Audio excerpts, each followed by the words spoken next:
Hey everybody, Wandering Pastor coming to you today as we get ready to celebrate Christmas. And as we get closer and closer, I wanted to take a look at some of the reasons and some of the ways we celebrate and kind of the reasons behind them, and maybe help you to celebrate a little bit more deeply this season. And today I want to talk to you about lights. We put lights on our Christmas trees, we put lights on our houses, we put lights all over the place. Why do we do that?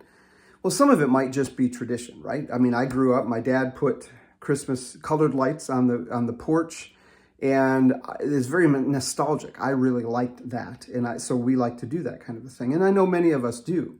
But what's the reasoning? Is there any good reasoning behind it? And I think actually there is. And I think as we celebrate Christmas, and sometimes we do these traditions and we put up these decorations or whatever, if there is a meaning behind it that can help us worship more fully and celebrate more deeply, I want to know that. And so let me just share with you just a couple verses from the scripture about this theme of light in Jesus' life, because Jesus was the reason for the season. He's the reason we celebrate. And so I want to make sure that I'm not missing any of that.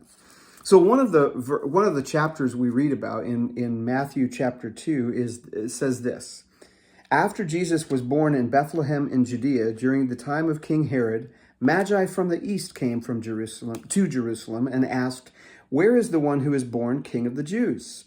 We saw his star in the east and have come to worship him." And they naturally went to the king, the ruler in the area, that's King Herod, who didn't like the idea that Magi from the east were coming. These weren't three kings, by the way.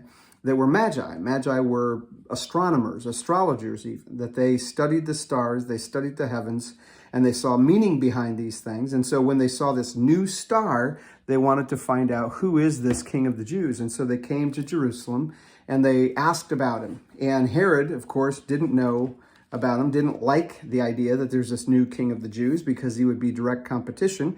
And so he found out, or he tried to find out from them all the details he could.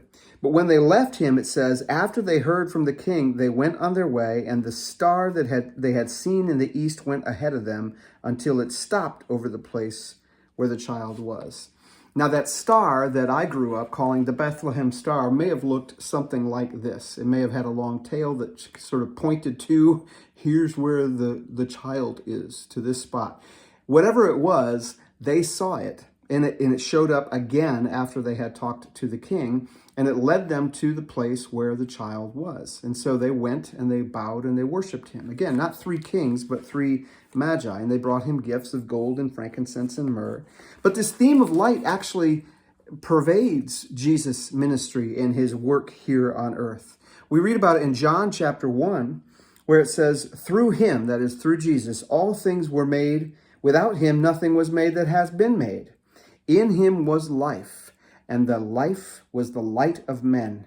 The light shines in the darkness, but the darkness has not understood it, or the darkness has not overcome it. There is darkness in this world, and Jesus came as the light to shine God's love and God's will and God's grace onto this world. And as we celebrate Christmas time, we put up our lights on our trees, or our lights on our houses, or on our mantle places, or whatever it is, we may not even know why we do that, but we do it because Jesus is the light of the world. And in fact, later in John chapter 8, he said this, he says, I am the light of the world. Whoever follows me will never walk in darkness, but will have the light of life. And so as you enjoy the Christmas lights this Christmas season, I really want to encourage you to think about the real light of Christmas, and that is Jesus, the light of the world. He still gives light in the midst of the darkness. He can still give direction. He can still give meaning and purpose. And he does that to all who turn to him and follow him. And so I want to encourage you, as you celebrate Christmas, first of all, worship the light of the world, Jesus. That will enable you to celebrate that much more deeply, okay?